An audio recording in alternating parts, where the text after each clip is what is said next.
Bom, pessoal, então eu vou falar para vocês um pouquinho agora sobre a parte de implantação do pomar. Vou dar alguns detalhes que são importantes aí que nós temos que considerar. O primeiro detalhe importante no processo de implantação de um pomar é nós saber em que região que nós estamos inseridos, tá? Um problema bem comum que nós temos aí com Nogueira Pecan é o efeito da deriva de agrotóxicos, principalmente aí o 2,4-D, que vai atacar tanto plantas jovens quanto plantas adultas. E o 2,4-D é um produto que foi liberado para ser utilizado em larga escala na cultura da soja, tá? Com a soja resistente a 2,4-D. Isso cria um problema para a parte de fruticultura bastante grande, que se tiver plantação próximo, nós vamos ter esses sintomas aqui, que é primeiro, se for uma quantidade pequena de agrotóxico que chegar até a planta, nós vamos ter esse efeito de pintastia, tá? Que vai ter essa dobrar aqui, a planta vai encarquilhar aqui, vai ter problemas de perda.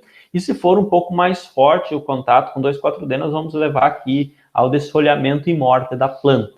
Por que eu falo isso? Se vocês forem planejar um pomar de Nogueira Pecan, na hora da escolha, não adianta vocês pensar em implantar um pomar numa região que é toda rodeada por soja, tá? Então, isso é uma coisa que, infelizmente, isso vale para Nogueira, vale para videira, vale para várias culturas aí que nós vamos trabalhar, oliveira e assim por diante.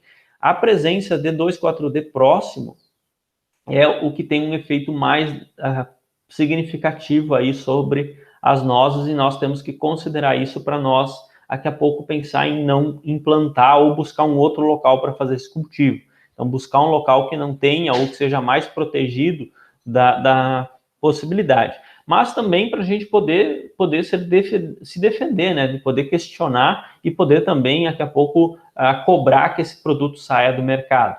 Então, nós temos aí sintomas de 2,4-D dias após a aplicação. Então, vai ter uma dobra, uma ondulação do folíolo, que é característico, tá? E depois começam a enrugar, há uma necrose, esses folíolos amarelos, vai tendo a necrose, e por fim, eles abortam e caem, tá? E há relatos de que esses sintomas aqui foram constatados a quilômetros de distância do local onde foi aplicado, basta você ter um vento, tá? E por isso, então, é importante aí analisar a região antes do plantio, pensando sempre em barreiras, em conversar com os vizinhos, se vocês forem plantar, para que eles já estejam sabendo que se eles aplicar e der problema na plantação de vocês, vocês vão ter que cobrar deles esse custo. E é um custo bastante alto, né? Vocês sabem que uma muda de nogueira aí, uma muda boa de nogueira vai custar em torno de 60, 70 reais. E vocês vão gastar aí em torno de 6 mil reais por hectare só de muda, tá? Ou a não ser que vocês venham produzir essas mudas. Aqui nós temos a produção de porta-enxertos de nozes, tá? Depois nós vamos ter a enxertia por borbulia, tá? A enxertia de nozes ocorre por borbulia, então é só uma partezinha da casca que é grudada aqui. Então vai ter a brotação, tá? Isso aqui é de um enxerto que eu fiz, só para vocês terem uma ideia, então não é tão difícil assim de ter o resultado. E aqui, depois que esse enxerto pega, ele vai crescer e nós vamos ter um crescimento desse enxerto. É interessante considerar o seguinte, que existe uma diferença entre a copa enxertada e o porta-enxerto, para a gente saber se o enxerto pegou ou não. Então, isso aqui, por exemplo, é um ramo de porta-enxerto. Uma das características que tem na folha do porta-enxerto é esse pecíolo levemente avermelhado, tá? Esse avermelhado aqui, por exemplo, é de uma planta que eu tenho, que eu comprei de noz enxertada, mas que a copa morreu e ficou só o porta-enxerto. Então, vocês podem perceber que aqui nós temos esse pecíolo avermelhado e que ele já é presente aqui do porta-enxerto, enquanto nas copas que nós enxertamos não tem essa coloração avermelhada, tá? Então, aqui, por exemplo, é um broto que surgiu da base do porta-enxerto e é possível, bem interessante, identificar aqui esses porta-enxerto. Então, isso serve como um mecanismo lá no campo para a gente saber se teve um problema aí de morte de copa ou não, que pode ocorrer. Um outro elemento que nós vamos considerar, uma vez que nós temos a muda, nós vamos implantar ela, temos todo aquele preparo de solo em profundidade que foi feito antes, mas é importante também preparar uma cova aqui e tentar colocar o máximo possível a quantidade de raízes. Então, quanto mais raízes vier nessa muda, melhor, deixando elas bem distribuídas. Em geral, vem pouca raiz, não vem muita raiz, E é importante que no momento do plantio aqui a gente corte metade do tamanho dessa muda fora. Por quê? Porque aí nós vamos com isso forçar que aí tenha um maior vigor nessas mudas quando elas rebrotarem, tá? Se nós tivermos um solo muito argiloso em período úmido, nós temos que tomar um pouco de cuidado com o uso dessa broca. Vocês sabem que pode ter alguma compactação, mas se for um solo um período mais seco, algo assim, não tem tanto problema do uso da broca, podemos usar com tranquilidade. Aqui é um elemento importante, nós vamos trabalhar e fazer a implantação aí em julho e agosto, tá? E manter a profundidade do viveiro é um elemento bastante importante. Vocês percebem que aqui era a profundidade que a muda estava no viveiro, e aqui foi a profundidade em que foi plantada, e aqui está o enxerto, tá? Primeiro, que nós temos que manter aqui em torno dos 10 centímetros fora, sempre o porta-enxerto, que é um elemento importante, tá? E o segundo é que se você enterrar essa parte aqui que não estava enterrada no viveiro, vai ocorrer essa podridão, essa necrose aqui do floema, tá? A gente chama de um afogamento, né, da muda, e aí nós vamos ter mortes de mudas por esse fator. Então é extremamente importante manter a profundidade do viveiro, molhar bem, porque a nogueira tem uma alta sensibilidade, então o interessante é fazer um bacio na volta e colocar bastante água, tá?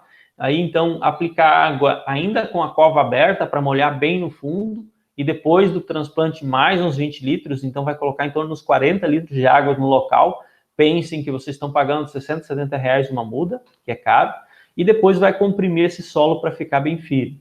Geralmente as mudas vêm de raiz nua, e quanto maior o tempo entre nós recebermos a muda e plantar elas, menor o índice de pega. O ideal seria vocês irem buscar essa muda no viveiro, e no momento que elas são arrancadas, trazer já para fazer o plantio no mesmo dia. Quanto mais rápido for feito o plantio, menor vão ser os índices de morte de plantas.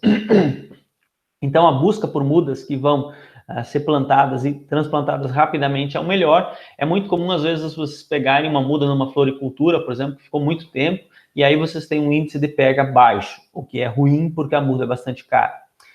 Também é uma possibilidade aí quando nós vamos fazer um plantio, nós temos que tutorar, então colocar uma estaca aqui ao lado e fazer o amarrio para essa muda não ficar na dependência do vento. Então aqui vai utilizar um tutor aqui, por exemplo, e vai fazer uma amarração em 8, que é basicamente isso aqui, né? O barbante vai fazer uma espécie de um 8 entre a muda e o sistema que está sendo amarrado, justamente para evitar que fique ocorrendo o impacto aqui do ramo como tutor. Então aqui é um tutor, né, com a implantação, tá? Só para vocês terem essa ideia. E também, nesse momento, seria um momento ideal para fazer a inoculação de micorrizas, uma vez que inoculado micorrizas, vocês lembram que tem um aumento depois, não tem como inocular micorrizas lá em profundidade depois, e se a gente aplicar nesse momento, já vai permitir com que essas micorrizas se desenvolvam e vão aumentar a absorção de fósforo aí em até 20%, os estudos mostram, tá? Então é bem importante. Então aqui, os 2 anos iniciais com o tutor, tá? Dentro dos locais de implantação é possível nós cultivarmos em consórcios também a nogueira. Tem o consórcio com culturas anuais, por exemplo, tem o consórcio que aí nós temos que considerar principalmente a questão do uso de herbicidas, e é possível nós termos aí um consórcio até os 6 anos de idade, que é quando a nogueira vai produzir. Então, eu poderia continuar produzindo a lavoura. Claro que não vai aproveitar 100% da área, vai aproveitar um pouco menos, mas seria possível manter a lavoura em produção enquanto a nogueira pecan está crescendo. Então, eu evitaria de ficar aqueles 6 anos esperando, 5, 6 anos iniciais esperando a nogueira pecan crescer, sem produção, e eu continuaria tendo uma renda da atividade de cultura anual, que é uma das características normais.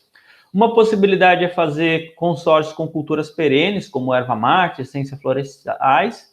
O problema desse sistema aqui é que dificulta um pouco o processo de colheita, principalmente depois para esparamar aqui a parte do sombrite, para a gente poder fazer as colheitas, que eu vou mostrar os vídeos para vocês depois, tá? E os usos em reserva legal também é possível nós trabalhar a nogueira pecan como uma planta em reserva legal, não tem proibição. também em sombreamento de instalações em consórcio com pecuária. Eu vejo como um potencial bastante grande aqui na nossa região esse consórcio com as atividades pecuárias. Por quê? Porque é possível nós termos os animais aqui embaixo produzindo, tá? E termos alguma produção aqui em torno da nogueira, tendo o efeito do sombreamento para os animais.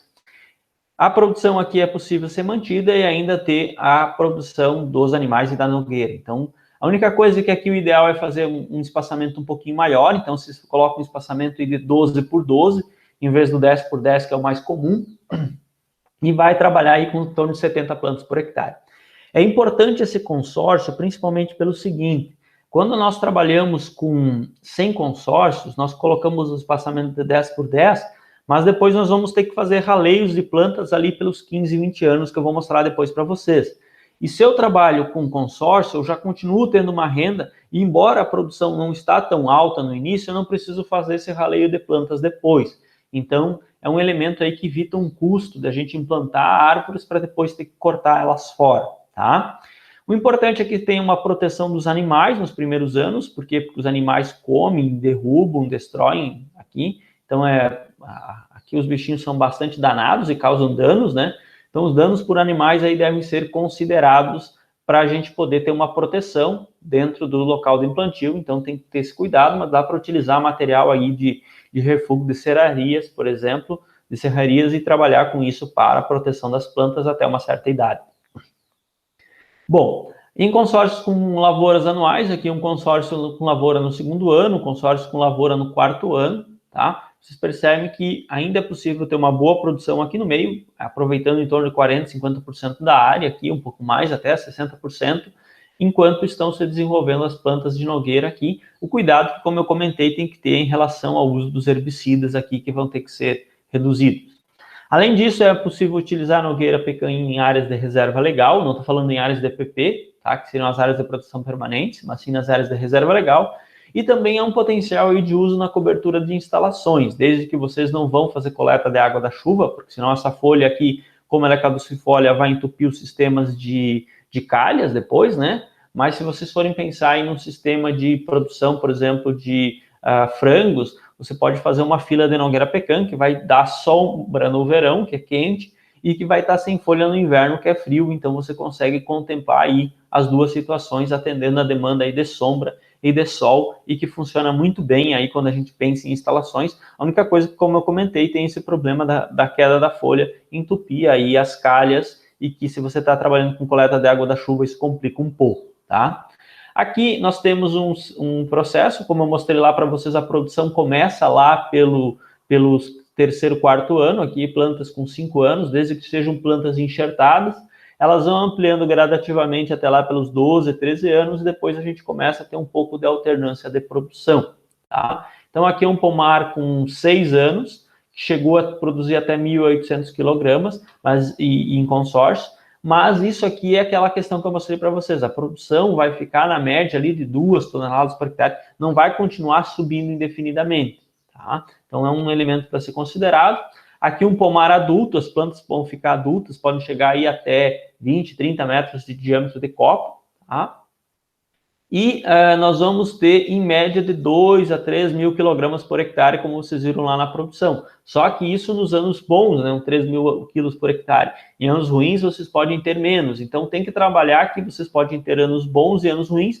E aí, depois, nós vamos ver as técnicas de poda, quebra de dormência, alguns fatores que podem ajudar a reduzir essa alternância para conseguirmos ter plantas com resultados um pouco melhores e reduzir um pouco essa alternância via manejo. Uma outra forma também é adotar irrigação e alguns cuidados.